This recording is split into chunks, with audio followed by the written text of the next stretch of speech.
others quickly so that we can start.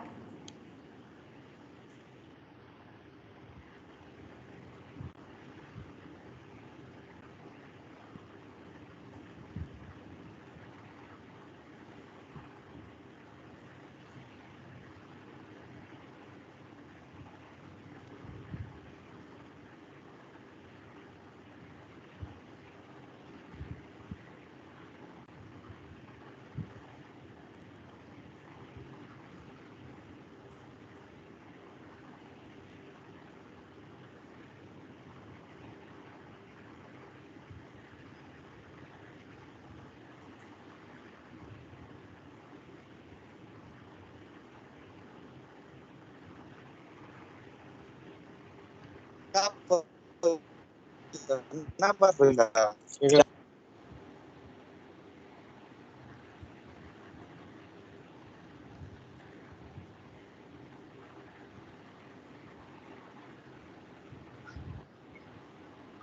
Okay, shall we start?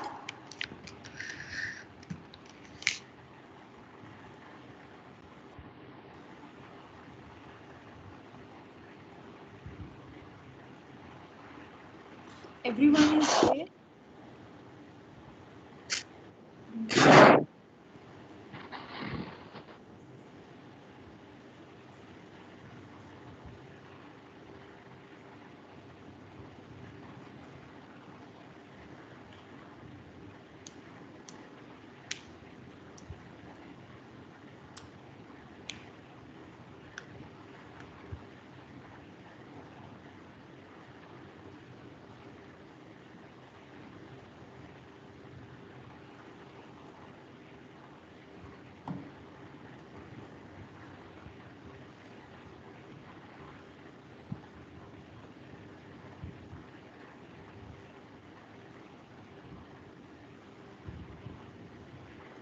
Okay. In last class, we have discussed about records and reports.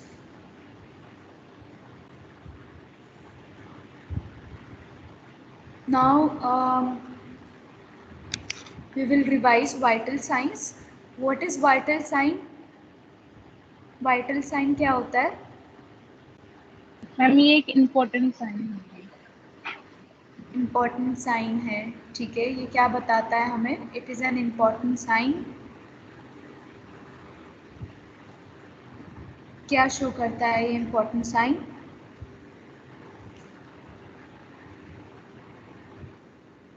Ma'am, it is important signs which is used to measure the temperature, pulse, respiration, pain. Okay. Blood pressure It is the important sign which reflects the body's physiological status. What is physiological status? मतलब physiological status का मतलब है functional status, कि body कितना ज़्यादा function कर रही है. तो ये जो vital sign है ये body का function बताता है. जो बॉडी का फिजियोलॉजिकल स्टेटस है वो बताता है vital sign and provide information critical to evaluating homeostatic balance. और ये हमें ये बताता है कि there is a homeostatic balance और not. What do you mean by homeostasis? Ma'am balance maintain करके मैम रखना. Balance between body and the environment. Balance of the internal environment with the external environment. Balance of the body with the external environment ये होता है ना. Homeostasis का मतलब होता है जो हमारी बॉडी है वो एक्सटर्नल एनवायरनमेंट से कैसे बैलेंस रख रही है. That is homeostasis. तो ये हमें ये बताता है जो वाइटल साइंस होते हैं या जो कार्डिनल साइंस या फिर ये जो इम्पॉर्टेंट साइंस होते हैं कि बॉडी का जो फंक्शनल स्टेटस है वो दिखाता है हमें कि कितना बॉडी फंक्शनल है, सही से काम कर रहे हैं हमारे मेन ऑर्गन्स की नहीं कर रहे हैं. और हमारा जो होम्योस्टेटिक बैलेंस है वो मेंटेन्ड है कि नहीं है. और इसमें क्या क्या चीज़ें आती है? Temperature, pulse, respiration, blood pressure and pain. Purpose क्या होता है वाइटल साइंस का? To obtain baseline data about the patient's condition for diagnostic purpose, for therapeutic purpose. तो पेशेंट का बेसलाइन डाटा मतलब क्या है? What do you mean by baseline data? देखो, जब भी कोई पेशेंट ओपीडी में आता है तो सबसे पहले हम उसका वाइटल साइन ही लेते हैं।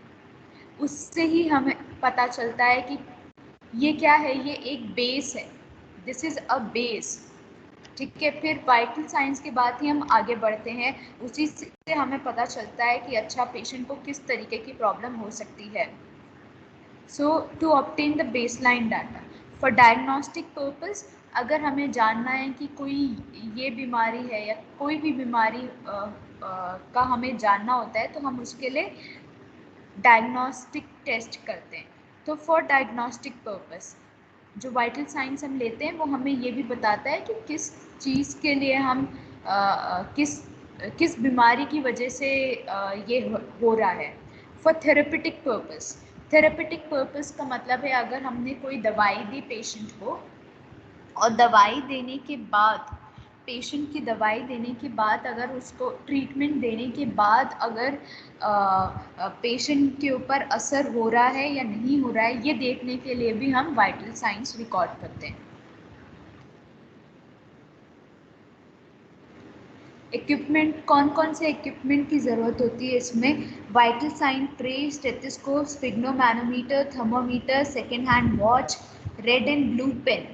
Now why do you need red and blue pen?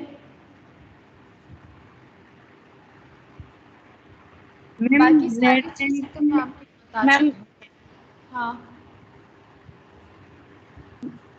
Ma'am blue pen हम क्लिनिक में यूज करते हैं और रेड पेन नर्सिंग डायग्नोसिस में यूज करते हैं I think. Ma'am red pen ma'am जब होम विजिट पे जाते हैं मैम किसी के घर पे तो वहाँ पर रेड पेन यूज करते हैं। नहीं, मैम रेड पेन से pulse. Yes, very good. Tina, Tina ने बताया ना? Yes ma'am. हाँ, वेरी गुड। रेड पेन से हम पल्स को चार्ट करते हैं, ब्लू पेन से हम दूसरी चीज़ें चार्ट करते हैं। सारा काम हम ब्लू पेन से ही करते हैं, चार्टिंग वगैरह का। सिर्फ पल्स जब चार्ट करनी है हमें तो हम रेड पेन से करते हैं। समझ आई बात? रेड पेन से हम पल्स को चार्ट करते हैं, बाकी दूसरी चीज़ें हम ब्लू पेन से करते हैं। Pencil, vital sign sheet, cotton swab in a bowl, disposable gloves if available, dirty receiver, kidney dish, kidney tray या disposable gloves, cotton swab, vital sign sheet, pencil, red and blue pen, second hand watch। second hand watch मतलब, और क्यों इस्तेमाल करेंगे हम second hand watch को?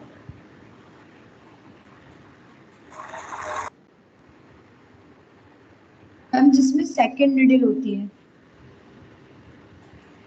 हाँ, जिसमें सेकेंड हैंड होता है, जो हमें सेकंड्स का बताता है। तो इस्तेमाल क्यों करते हैं हम सेकेंड हैंड वॉच को? मैम नॉर्मल पल्स मेजर कर लेते हैं हाँ, पल्स एंड रेस्पिरेशन। पल्स हम 1 मिनट तक मैम पल्स वगैरह चेक करने के लिए। हाँ, 1 मिनट के लिए हमें कैसे पता चलेगा कि 1 मिनट हो गया है कि नहीं हुआ है, पूरा 1 मिनट हुआ है कि नहीं हुआ है, वो सेकेंड हैंड वॉच से पता चलेगा।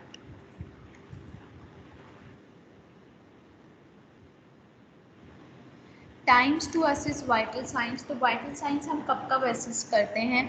On admission to obtain baseline data.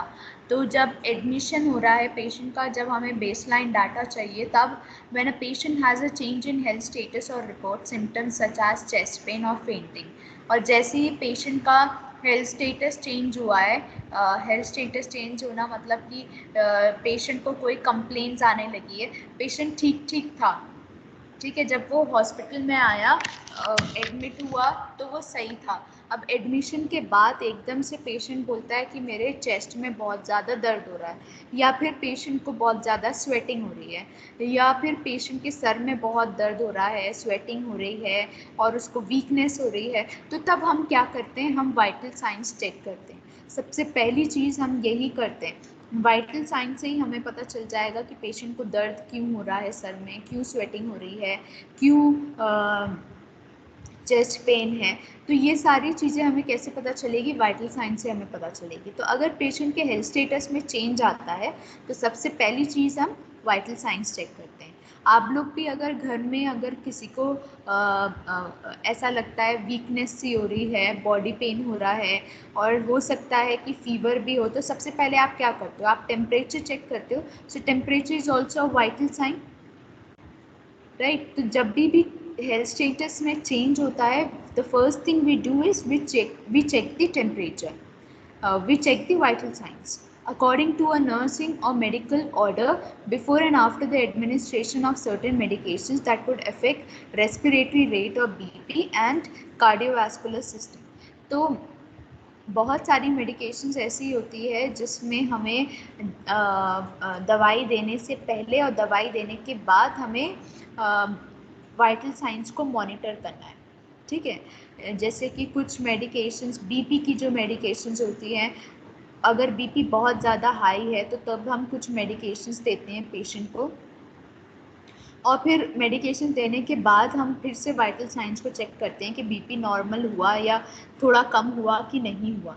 उसी तरह बहुत सारी ऐसी मेडिकेशंस होती हैं जिसमें हम पहले और बाद में दोनों टाइम पर, मेडिकेशन देने के दोनों टाइम पर हम वाइटल साइंस को चेक करते हैं, बिफोर एंड आफ्टर सर्जरी और एन इन्वेसिव डायग्नोस्टिक प्रोसीजर। तो ये बहुत ज़्यादा इम्पॉर्टेंट है।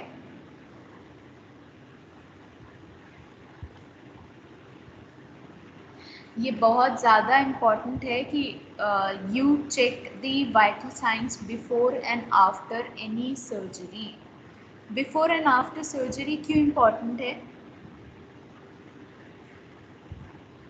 सी, बिफोर सर्जरी अगर पेशेंट का कुछ भी डिफरेंसेस हो वाइटल साइंस में, अगर पेशेंट के वाइटल साइंस में थोड़ा बहुत भी डिफरेंस है, बीपी हाई है, पल्स हाई है, ओटी में ले जाने के बाद, अगर ऑपरेशन थिएटर में हम लेके जाते हैं, पेशेंट का पल्स हाई है और बीपी हाई है या फिर ब्लड शुगर लेवल हाई है, तो उसकी सर्जरी नहीं होती। पहले वाइटल साइंस को नॉर्मल किया जाता है, पेशेंट को नॉर्मल किया जाता है और फिर उसके बाद ही सर्जरी होती है।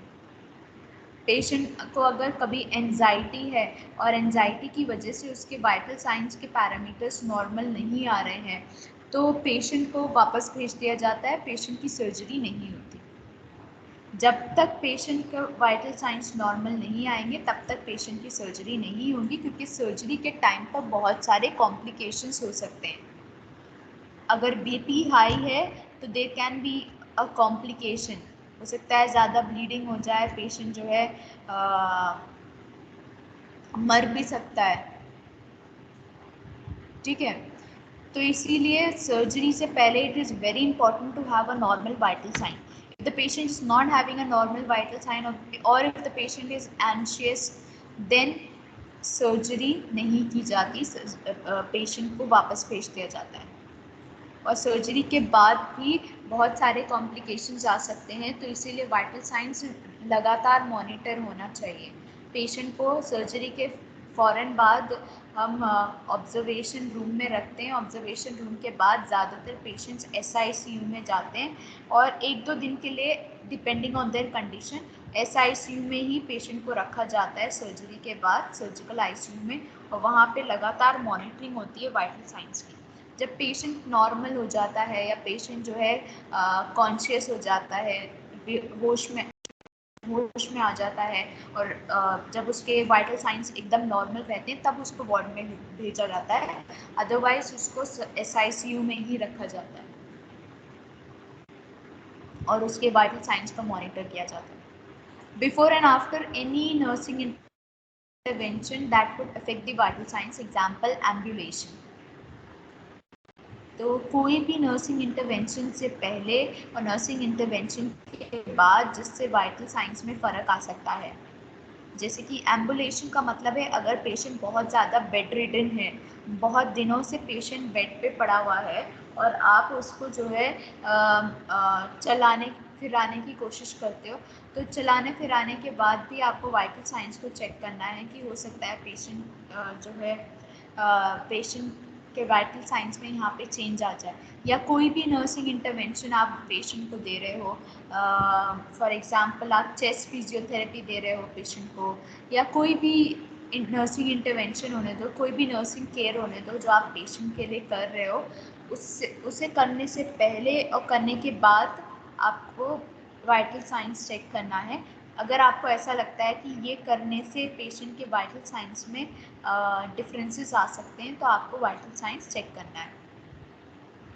According to hospital other health institution policies, अब हर हॉस्पिटल या हर हेल्थ इंस्टीट्यूशन की अपनी अपनी पॉलिसीज होती है, and according to their policies they have to check the vital signs. For example I told you before also कि in some hospitals in ward specific times होते हैं। कुछ हॉस्पिटल्स में होता है 6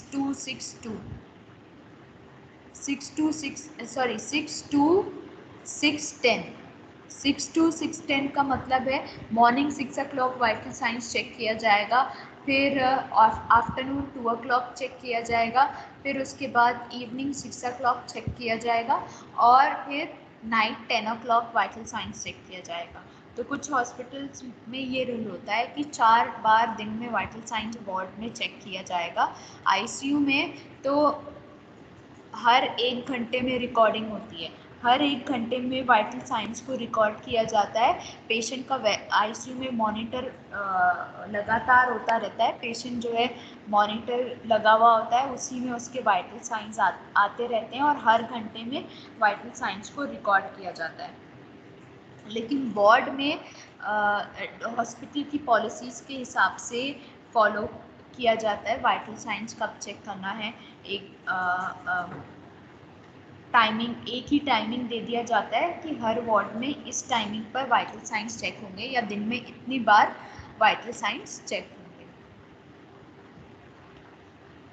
उसके बीच में अगर पेशेंट को ज़रूरत होती है तो तब भी हम करते ही हैं चेक, लेकिन टाइमिंग के हिसाब से हम पूरे वार्ड का चेक करते हैं।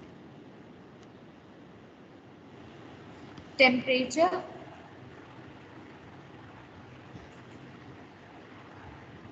it is the balance between the heat production and the heat loss of the body। तो टेम्परेचर का मैंने आपको बताया था कि it is the balance between the heat production and the heat loss of the body. इसके लिए मैंने आपको पहले भी बताया था कि हीट बॉडी में कैसे प्रोड्यूस होती है और कैसे लॉस होती है बॉडी से। कैसे प्रोड्यूस होती है हीट बॉडी में?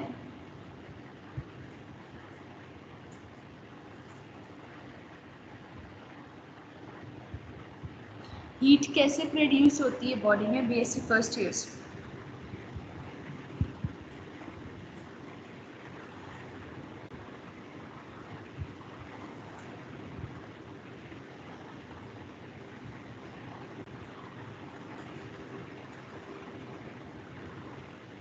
बीएससी फर्स्ट ईयर हीट कैसे प्रोड्यूस होती है?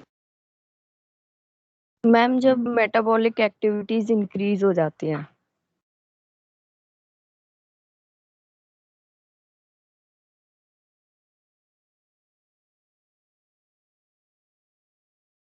मैम एक्सरसाइज से भी प्रोड्यूस हो सकती है।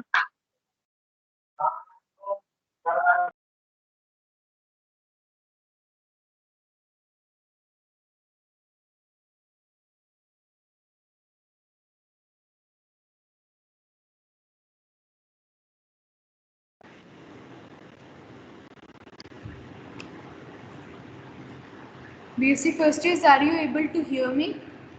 Yes ma'am. Okay. Yes, ma'am. Heat कैसे प्रोड्यूस होती है बॉडी में? Ma'am through exercise, emotional state में भी एक्सरसाइज से प्रोड्यूस तो हो हीट सकती है। लॉस होगी बॉडी में, प्रोड्यूस कैसे हो? अब मैम हमारी बॉडी में जो केमिकल रिएक्शंस अकर होती हैं उनमें से भी heat as a by product भी रिलीज होती है। प्रोड्यूस कैसे होती है बॉडी में हीट?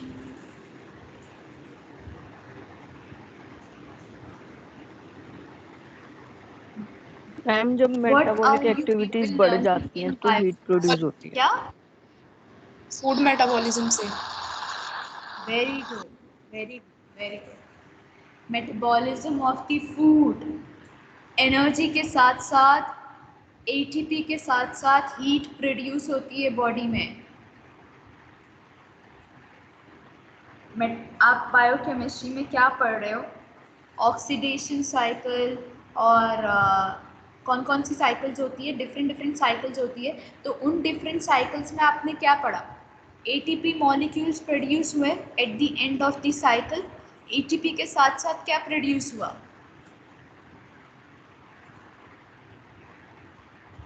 एटीपी के साथ क्या प्रोड्यूस हुआ BSc first years?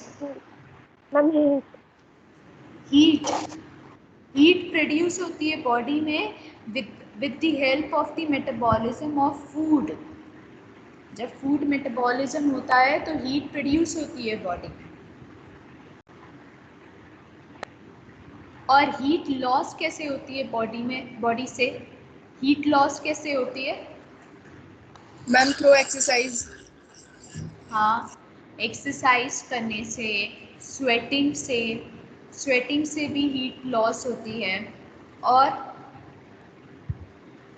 Ma'am sleeping से। क्या? मैम ड्रग्स की यूज होती है लॉस। नहीं, मैं नेचुरल वे पूछ रही हूँ, नेचुरल तरीक़ों से कैसे हीट लॉस होती है? एक्सरसाइज करने से, ठीक है, और स्वेटिंग से, जब ज़्यादा स्वेटिंग होती है तब। मैम स्लीपिंग टाइम में भी किसमें? हो जाता है। स्लीपिंग टाइम में। स्लीपिंग टाइम में, अच्छा ठीक है, स्टिल स्लीपिंग टाइम में।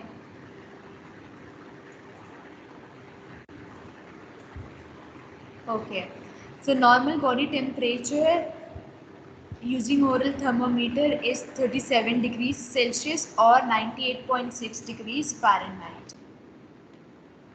Core temperature.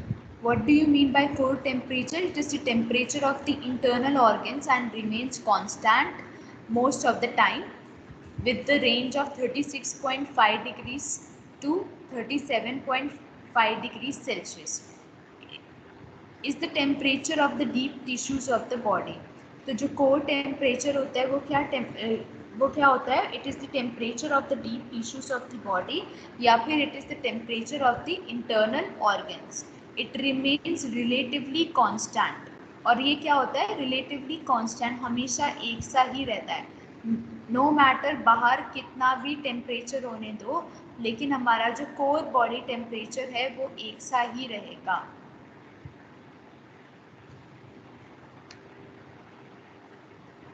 Am I audible? Yes ma'am. Yes ma'am. अगर आवाज़ बीच में कट रही है तो मुझे बताना। Is the temperature of the tissues of the okay measures with thermometer, और इसको मेजर करने के लिए हमें थर्मोमीटर की ज़रूरत होती है। सरफेस बॉडी टेम्परेचर, जो सरफेस बॉडी टेम्परेचर होता है वो बाहर के एनवायरनमेंट के टेम्परेचर से वैरी कर सकता है, लेकिन कोर बॉडी टेम्परेचर हमेशा कांस्टेंट रहता है। ठीक है, अगर बाहर बहुत ज़्यादा ठंडी है तो आप देखोगे कि आपके हाथ पैर ठंडे हो जाते हैं। So the surface temperature falls. ठीक है, और अगर बहुत ज़्यादा गर्मी है और आप डिहाइड्रेटेड भी हो तो आपका टेम्परेचर हो सकता है, आपको स्वेटिंग नहीं हो रही है तो आपका कोर बॉडी टेम्परेचर जो है जो सरफेस बॉडी टेम्परेचर है वो थोड़ा सा बढ़ भी सकता है। It is the temperature of the skin, subcutaneous tissue and fat cells, and it rises and falls in response to the environment. It ranges between 20 to 40 degrees Celsius. It doesn't indicate internal physiology. तो ये जो temperature होता है ये environment के response से गिरता रहता है, गिरता भी है और बढ़ भी सकता है। लेकिन जो कोर बॉडी टेम्परेचर होता है वो एनवायरनमेंट, बाहर के एनवायरनमेंट के हिसाब से ना गिरता है ना बढ़ता है, इट रिमेन्स कांस्टेंट। लेकिन अगर कोई डिजीज़ कंडीशन होती है तब जो हमारा जो कोर टेम्परेचर है, इंटरनल बॉडी टेम्परेचर है, वो फिर बढ़ सकता है। Normal body temperature is 37 degrees Celsius or 98.6 degrees Fahrenheit. Body temperature may be abnormal due to fever or hypothermia. तो बॉडी टेम्परेचर या तो फीवर की वजह से abnormal हो सकता है या फिर लो टेम्परेचर की वजह से abnormal हो सकता है. Pyrexia, also known as fever, a body temperature above the normal range 38 degrees Celsius to 41 degrees Celsius is known as pyrexia. तो pyrexia क्या होता है? जब बॉडी टेम्परेचर जो है नॉर्मल रेंज से ज़्यादा होता है, जैसे कि 38 डिग्री सेल्सियस से 41 डिग्री सेल्सियस के बीच में अगर है body temperature, then it is known as pyrexia. और हाइपर पायरेक्सिया क्या होता है? When the fever is very high such as above 41 degree Celsius, such as 41 degree Celsius and above 42 degree Celsius. अगर इतना ज़्यादा हाई फीवर है 41 से 42 degree Celsius, 41 से 42 डिग्री सेल्सियस का मतलब है it is more than 105 degree Celsius. 105, 106 बहुत ज़्यादा हाई है, which can lead to death, then it is known as hyperpyrexia. And hypothermia is the body temperature between 34 degrees to 35 degrees and 34 degrees Celsius से कम अगर है it will lead to death. आप देखना जो ऐसे जो लोग मर जाते हैं उनकी बॉडी ठंडी पड़ जाती है. अगर आप उनका बॉडी टेम्परेचर चेक करोगे it will be below 34 degree Celsius. समझ आई बात? If you check the temperature of any dead body, then it will be either 34 degrees Celsius or it will be less than 34 degrees Celsius. Common types of fever. तो कौन कौन से common types of fever होते हैं ये मैंने आपको पढ़ाया था. Types of fever, intermittent fever होता है, रेमिटेंट फीवर होता है, रिलैप्सिंग फीवर होता है, कांस्टेंट फीवर होता है. What is intermittent fever? ये मैंने आपको ग्राफ के साथ समझाया था कि इंटरमिटेंट फीवर क्या होता है कि जब body temperature alternates at regular intervals between period of fever and period of normal और सबनॉर्मल टेम्परेचर. तो इंटरमिटेंट फीवर में क्या होता है कि बॉडी टेम्परेचर रेगुलर इंटरवल पे वैरी करती है between periods of fever and periods of normal और सबनॉर्मल टेम्परेचर. मतलब कि अगर पेशेंट को शाम में फीवर हो जाता है, फिर उसका फीवर रात तक उतर जाता है, फिर उसके बाद दिन में फिर उसको फीवर होता है, तो रेगुलर इंटरवल पे बॉडी टेम्परेचर वैरी कर रही है हर थोड़ी थोड़ी देर में. ठीक है, रेगुलर इंटरवल पे between periods of fever and periods of normal और सबनॉर्मल टेम्परेचर. रेमिटेंट फीवर क्या है? A wide range of temperature fluctuations more than 2 degrees.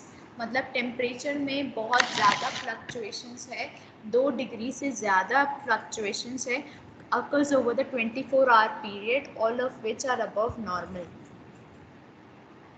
और पेशेंट का टेम्परेचर में एक दिन में ही बहुत ज़्यादा फ्लक्चुएशंस है, बहुत ज़्यादा फ्लक्चुएशंस है, जैसे कि मोर देन 2 डिग्रीज के फ्लक्चुएशंस हो रहे हैं. अगर फॉर एग्ज़ाम्पल 100 डिग्री किसी का टेम्परेचर है, फिर 4 घंटे बाद उसका टेम्परेचर 104 डिग्रीज हो जाता है, फिर उसके बाद 4 घंटे बाद अगेन उसका टेम्परेचर 102 हो जाता है, फिर उसके 4 घंटे बाद नहीं तो 2 घंटे बाद फिर उसका टेम्परेचर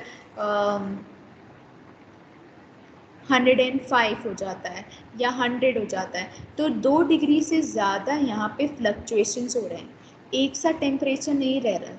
ठीक है, over a 24 our period. Relapsing fever, short febrile periods of few days are interspersed with periods of 1 or 2 days of normal temperature. तो रिलैप्सिंग फीवर में क्या होता है, पेशेंट को फीवर होता है कुछ दिनों तक, फिर वो फीवर नॉर्मल हो जाता है, फिर उसके बाद 1-2 दिन बाद फिर से फीवर होने लगता है, फिर वो नॉर्मल हो जाता है. That is relapsing fever. Constant fever, the body temperature fluctuates minimal, always remain above normal. The body temperature fluctuates minimally but always remains above normal. तो जो कांस्टेंट फीवर होता है उसमें बॉडी टेम्परेचर में इतना ज़्यादा फ्लक्चुएशन नहीं होता, लेकिन नॉर्मल से अबव ही रहता है. टेम्परेचर है पेशेंट को, लेकिन इतना ज़्यादा फ्लक्चुएशन नहीं है. समझ में आ रही है बात? Yes ma'am. Intermittent fever, remittent fever, relapsing fever, constant fever, ये मैंने आपको पढ़ाया था, इफ यू रिमेंबर.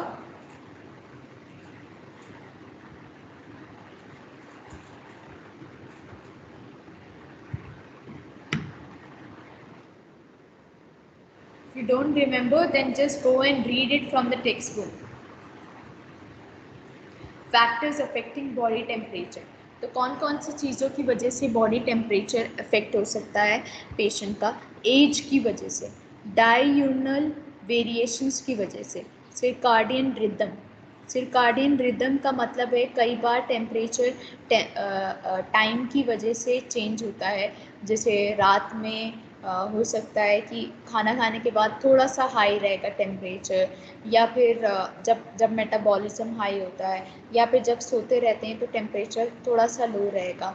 तो ये जो बॉडी का नॉर्मल रिदम है, जब हार्मोन्स ज़्यादा रिलीज़ होते हैं, फॉर एग्ज़ाम्पल मेंस्ट्रुअल साइकिल में जब हार्मोन्स रिलीज़ होते हैं ओव्यूलेशन पीरियड में, 14 डे ऑफ मेंस्ट्रुअल साइकिल, जब हार्मोन रिलीज़ होते हैं तो तब थोड़ा सा हाई रहेगा बॉडी का टेम्परेचर. ठीक है, तो because of this circadian rhythm there can be changes in the temperature, slight changes in the temperature, लेकिन ऐसा नहीं होता कि बॉडी टेम्परेचर जो है बहुत ज़्यादा इंक्रीज हो जाए. देन एक्सरसाइज की वजह से भी बॉडी टेम्परेचर अफेक्ट होता है, हॉर्मोन्स की वजह से, जैसे मैंने आपको बताया, स्ट्रेस की वजह से, एनवायरनमेंट की वजह से. Okay, you told me that exercise की वजह से बॉडी हीट प्रोड्यूस होती है बॉडी में. नो मैम, लॉस होता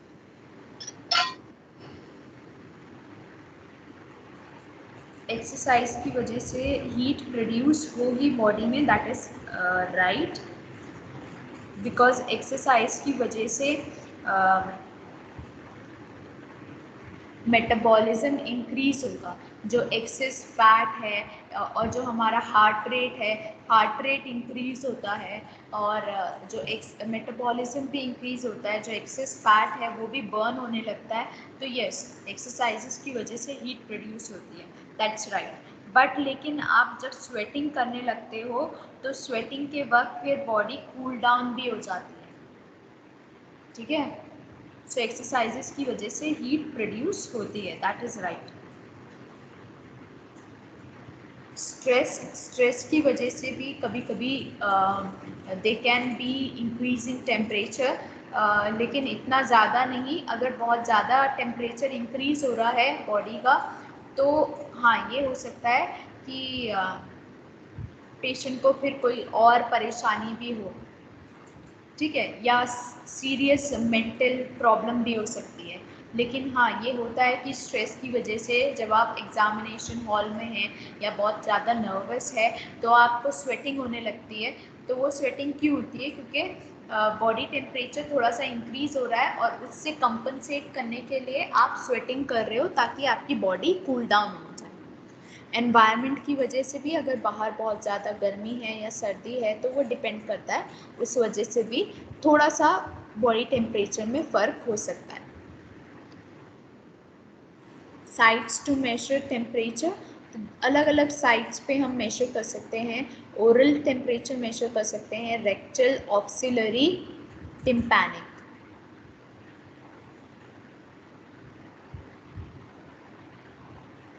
Okay, this is not auxiliary, this is axial temperature. Here there is just a spelling mistake. So oral temperature हम लेते हैं, axillary temperature हम लेते हैं, and rectal temperature हम लेते हैं, tympanic temperature हम लेते हैं. This is not auxiliary, this is axillary. There is just a spelling mistake over here. Okay, so thermometer is an instrument used to measure body temperature. You all know this. Oral temperature obtained by putting the thermometer under the tongue. Its measurement is 0.65 less than the rectal temperature. तो हम इसको 1 degrees लेके चलते हैं. 1 degrees जो oral temperature होता है वो 1 डिग्री कम होता है from the rectal temperature. It is the most common site for temperature measurement. The site is convenient for unconscious patients. Inconvenient for unconscious patient. तो वैसे तो oral temperature is the most common site. ज़्यादातर हम temperature जो है thermometer को mouth में रख के ही लेते हैं, लेकिन कई जगहों पर हम ओरल टेम्परेचर नहीं ले सकते. जैसे फॉर एग्जांपल हमारे पास एक ही थर्मोमीटर है और हमें जो है बहुत सारे लोगों का टेम्परेचर लेना है. So in that case you can not keep the thermometer in mouth. अगर पेशेंट का अपना थर्मोमीटर है तो तब तो आप कर सकते हो ऐसा. और अगर पेशेंट अनकॉन्शियस है तब भी आप मुंह में नहीं रख सकते. हो सकता है पेशेंट बाइट कर ले थर्मोमीटर को, या ये भी हो सकता है पेशेंट अपना मुंह ना खोल पाए, ज़बान ना हटा पाए, तो तब आप ओरल थर्मोमीटर से टेम्परेचर नहीं ले सकते. और अगर इन्फेंट्स और चिल्ड्रन हैं तो हाँ, तब भी आप टेम्परेचर नहीं ले सकते. पेशेंट्स विथ अल्सर और सोर of the mouth. Patient with ulcer और सोर ऑफ द माउथ, अगर पेशेंट को मुंह में अल्सर्स हो रहे हैं या मुंह में कोई दाने निकल के आ गए हैं, तब भी उसको थर्मोमीटर डालने से प्रॉब्लम हो सकती है. तो तब भी आप ओरल थर्मोमीटर से टेम्परेचर नहीं ले सकते. पेशेंट्स विथ परसिस्टेंट कफ, और अगर पेशेंट को बहुत ज़्यादा कफ है तो तब भी आप नहीं ले सकते, क्योंकि हो सकता है कि आपने थर्मोमीटर डाला पेशेंट के मुंह में और उसको बार बार कफ होने लगा, तो it will not record properly. Advantages क्या है इसके? Easy access and patient comfortable. So with this the patient's with the oral thermometer it is easily accessible, and patients also feel comfortable. Disadvantages क्या है? It can lead to false reading if the patient has taken hot or cold food, drink by mouth, and has smoked. So we have to wait for at least 10 to 15 minutes after meal or smoking. तो इसमें disadvantages, इसके अलावा और भी disadvantages हो सकते हैं. अगर पेशेंट अनकॉन्शियस है, पेशेंट में बाइट दी मर्क्यूरी और मर भी सकता है. इन्फेंट्स भी कभी कभी बाइट कर सकते हैं थर्मोमीटर को, और तब मर्क्यूरी उनके अंदर भी जा सकती है, they can even die because of this. और इसके अलावा जैसे यहाँ लिखा है कि अगर हॉट एंड कोल्ड ड्रिंक लिया है, स्मोक किया है, तो टेम्परेचर जो है सही से रिकॉर्ड नहीं होगा.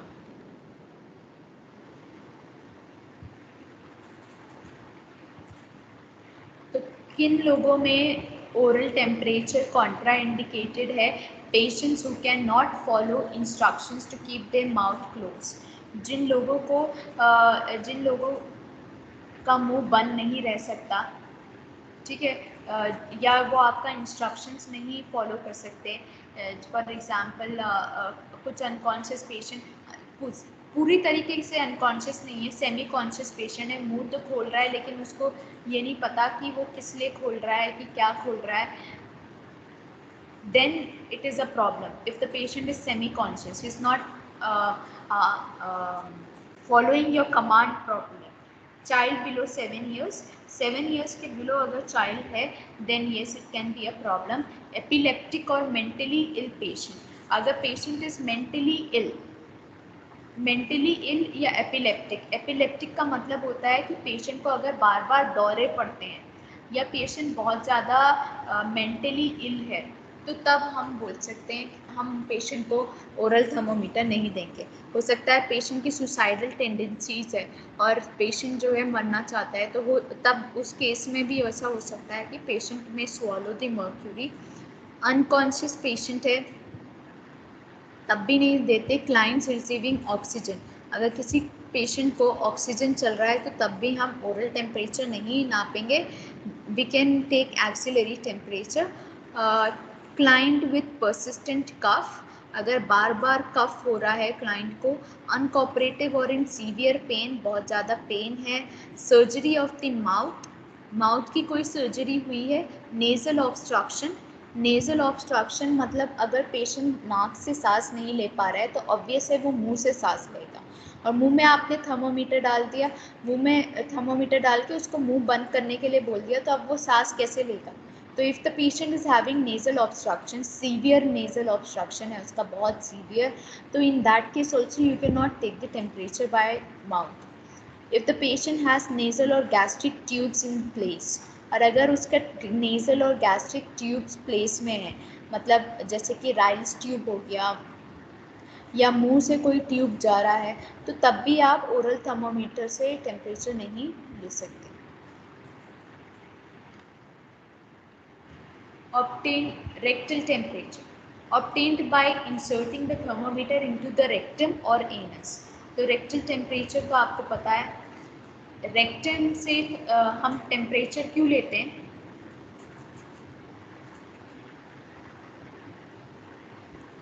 रेक्टम से टेम्परेचर क्यों नापते हैं?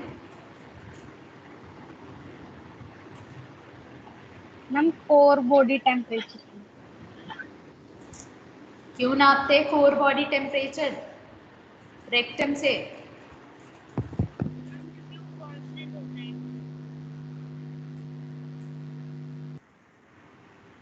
रेक्टम में बहुत सारे ब्लड वेसल्स होते हैं,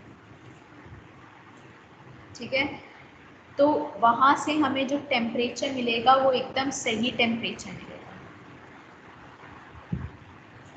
समझ में आ रही है बात? ज़बान के नीचे भी बहुत सारे ब्लड वेसल्स होते हैं। So even from here whatever temperature you are getting will be the correct temperature. यहाँ पे जो टेम्परेचर होता है रेक्टम से, जो हमें टेम्परेचर मिलता है वो ओरल टेम्परेचर से 1 डिग्री ज़्यादा होता है, 1 डिग्री फ़ारेनहाइट ज़्यादा होता है और 0.65 डिग्री सेल्सियस ज़्यादा होता है। समझ में आई बात? Because few factors can influence the reading, disadvantages are, आपको कई बार हम रेक्टम से टेम्परेचर नहीं लेते। एक तो रेक्टम से टेम्परेचर लेने के लिए हमें प्राइवेसी की ज़रूरत है। हम हर बार तो ऐसा नहीं कर सकते, हमें टेम्परेचर लेना है तो हमने रेक्टल थर्मोमीटर का इस्तेमाल किया और हर एक पेशेंट को हम पूरे वार्ड में प्राइवेसी देते जा रहे हैं। प्राइवेसी की ज़रूरत होती है रेक्टम से टेम्परेचर लेने के लिए, फर्स्टली। सेकेंडली, इट में इंजर द रेक्टम, बार बार अगर आप रेक्टम में कोई चीज़ डालोगे तो it may cause injury to the rectum, ठीक है, तो in that case also it is not convenient. It is inappropriate for patients with diarrhea and anal fissure. Anal fissure एक बीमारी होती है जो आप नेक्स्ट ईयर पढ़ोगे। एनल फिशर में क्रैक नहीं बल्कि जो एनस की जो लाइनिंग होती है उसमें थोड़ा सा कट सा आ जाता है, ठीक है, एनल लाइनिंग में, that is known as anal fissure. और डायरिया अगर पेशेंट को है तो तब भी आप बार बार अगर पेशेंट को डायरिया हो रहा है तो in that case also you can not take rectal temperature. इसके अलावा भी अगर पेशेंट को पाइल्स है, हेमोरॉइड्स है, कोई इंजरी हुई है या कोई सर्जरी हुई है तब भी आप रेक्टल टेम्परेचर नहीं ले सकते। फीकल इम्पैक्शन, फीकल इम्पैक्शन क्या होता है? What do you mean by faecal impaction?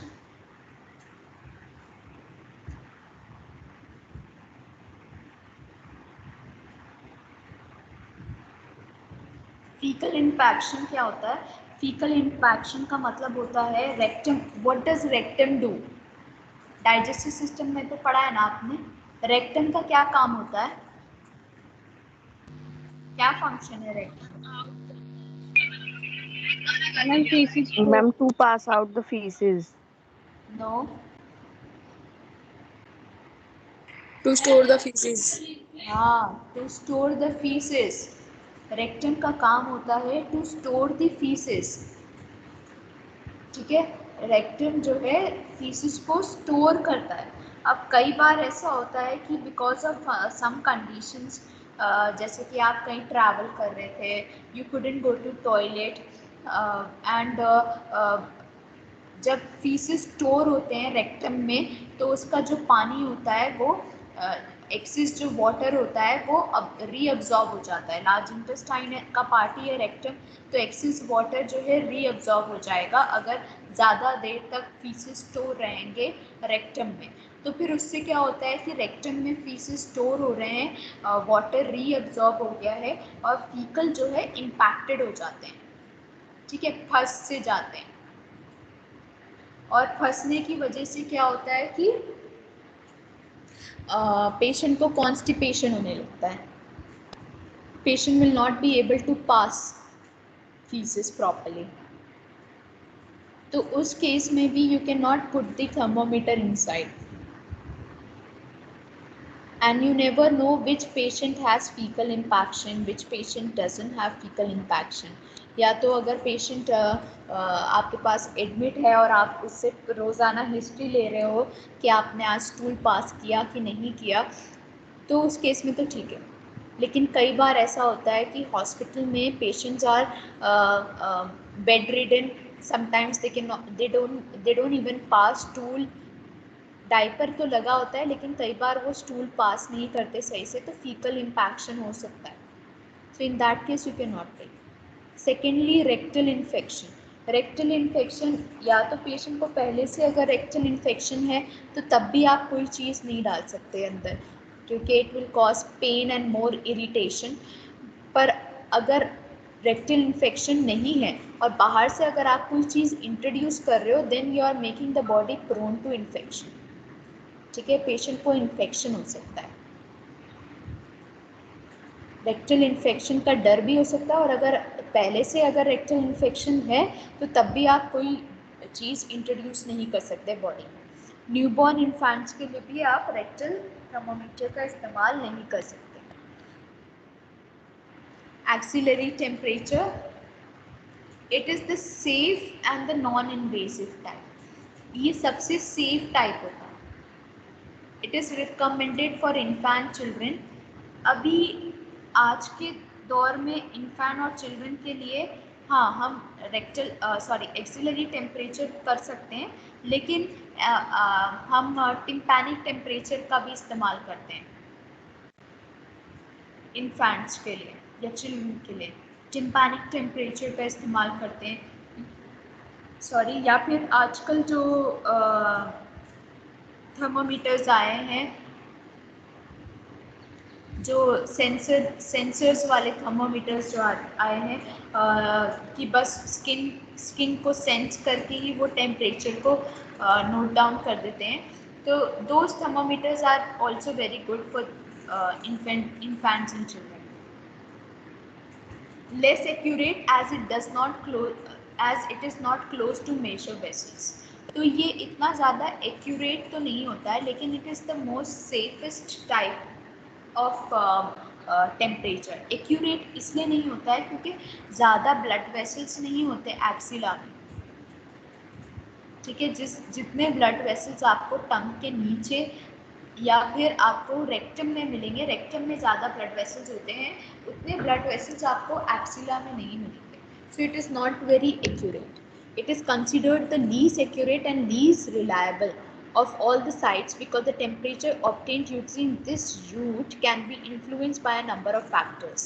और यहाँ पे आपका जो टेम्परेचर होता है it can B influenced by number of factors, जैसे कि बाथिंग, फ्रिक्शन ड्यूरिंग क्लीनिंग, मतलब अगर आप स्वेटिंग कर रहे हो तो तब भी स्वेटिंग की वजह से भी यहाँ का टेम्परेचर रीडिंग थोड़ा सा वैरी कर सकती है, बाथिंग की वजह से भी थोड़ा वैरी कर सकती है. It is the route of choice in patient that can not have the temperature measured by others.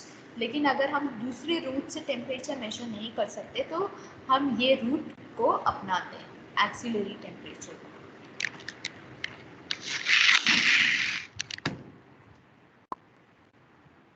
Tympanic temperature. Tympanic temperature में हम पेशेंट का थर्मामीटर जो है उसके कान में थोड़ा सा प्लेस करके हम रीडिंग्स नोट डाउन करते हैं, तो इसको हम टिम्पैनिक टेम्परेचर बोलते हैं. Placed in the clients outer ear canal. तो आउटर ईयर कैनाल जो होता है वहाँ पे थर्मामीटर को रखते हैं. It reflects the core body temperature, is readily accessible and permits rapid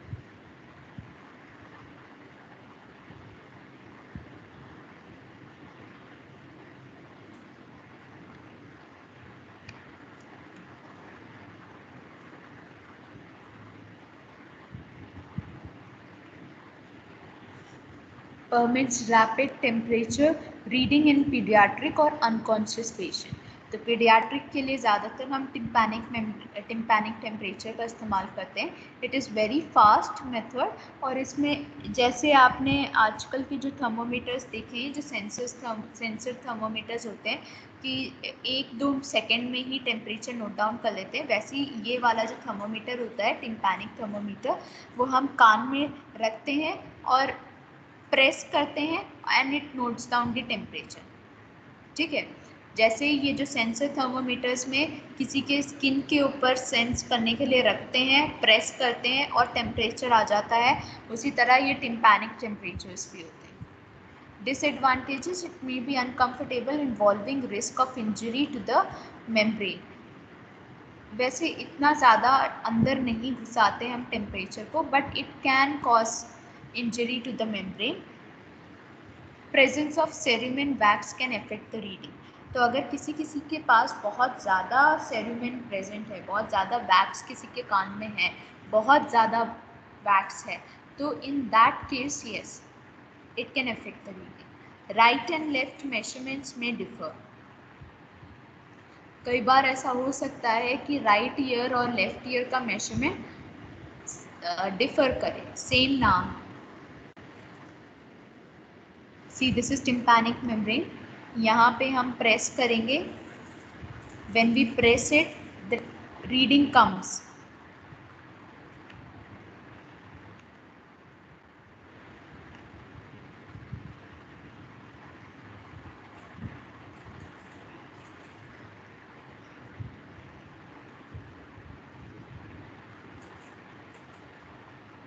so oral temperature कितना होता है 98.6 डिग्रीज फ़ारेनहाइट या फिर 37 डिग्रीज सेल्सियस.